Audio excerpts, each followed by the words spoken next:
Valuation of shares, share valuation model.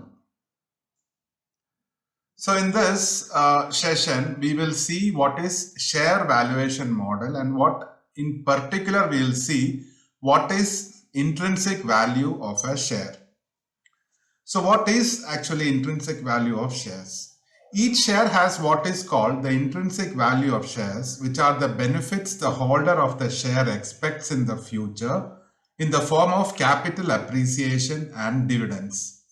This is also confirmed more by fundamental analysis. So according to fundamental analysis, if a company's share has in value intrinsic value lesser than the share's market price, the share is said to be overpriced and sold.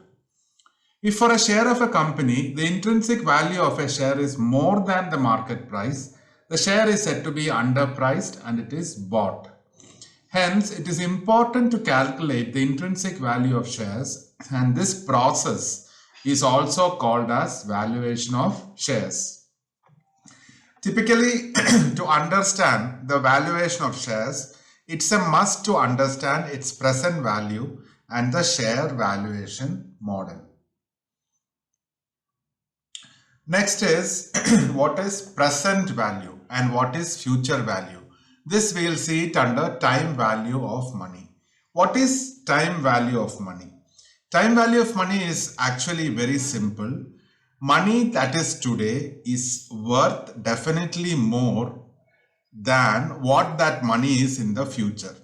That is to say, if you have rupees 100 with you today, that rupees 100 today is worth more than what it is, which is after, let's say, 1 year.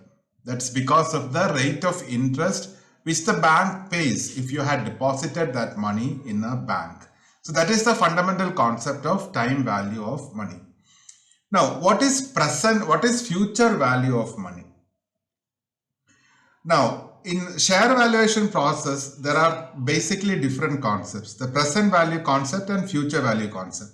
So present value concept is a fundamental concept and works on the basis of time value of money. So what is time value of money? Which I have already explained. Money has a time value, and according to this concept, money received today is worth more than money received anytime in the future.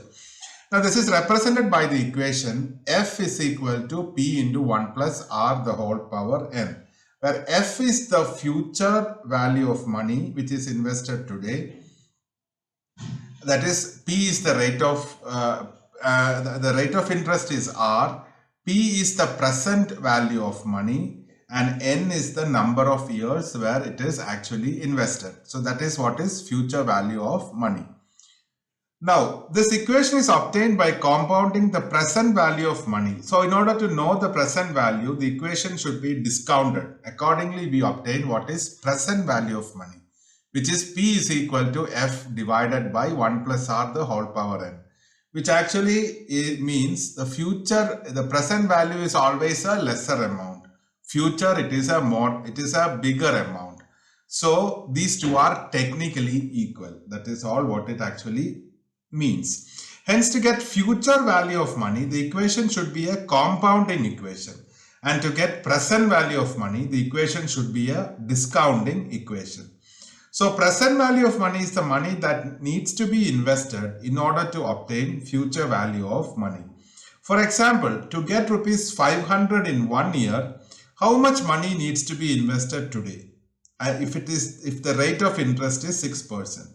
So by this equation, which is P is equal to F divided by 1 plus R the whole power N, P becomes 500 divided by 1 plus 0.06 the whole square, which is 479.61 rupees. In other words, if you have 479.61 rupees today, it is 500 rupees 1 year from now at rate of interest 6%. Now let us see what is share valuation model.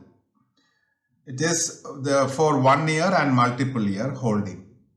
So what it is? Here also the present value model is used to determine the intrinsic value of a share, and that remains to be the share valuation model.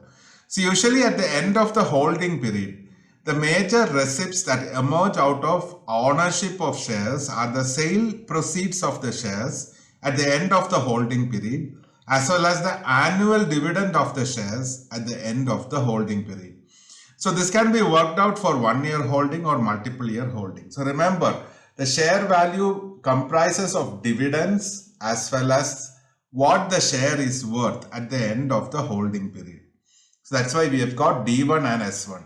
D1 is the dividend received out of the share at the end of 1 year, and S1 is the selling price of the share at the end of 1 year. So 1 year holding share valuation model tells you that S0 is equal to D1 by 1 plus K the whole power 1, where 1 is because the number of years is only 1, plus S1 divided by 1 plus K the whole power 1. Where S0 is the present value of share, D1 is the dividend received at the end of 1 year, and S1 is the selling price of the share at the end of 1 year. So that is the equation for 1 year holding period. What would be the equation for multiple year holding? The equation is S0 is equal to D1 by 1 plus K the whole power 1 plus D2 by 1 plus K the whole square plus D3 by 1 plus K the whole cube, etc. Dn, which is the dividend received in the nth year, plus Sn, which is the selling price of share at the end of n years, divided by 1 plus K the whole power n. Now let us take a short illustration of 1 year holding. The equation we know, which is selling price of the share is there, dividend is there. So S0 is equal to, which is for multiple year holdings we have already gone across. So illustration of 1 year holding, the equation is S0 is equal to D1 by 1 plus K the whole power 1 plus S1 by 1 plus K the whole power 1. The illustration is investor expects to get 3.75 as dividend from a share and hopes to sell that share at rupees 50 at the end of its holding period, which is 1 year. If the rate of return is 25%, what is the present value of share? So the equation we actually know. What is D1 here? D1 is 3.75. That is the dividend received from a share at the end of 1 year. S1 is the selling price of the share at the end of 1 year, which is rupees 50. That is what he expects to get. Now what is the rate of return? It is 25%. So 100% plus 25%. That becomes 1.25, which is nothing but the rate of interest. So putting it in the equation, we obtain S0 as 43, or that is the present value of the share. So this completes the session on valuation of shares, share valuation model.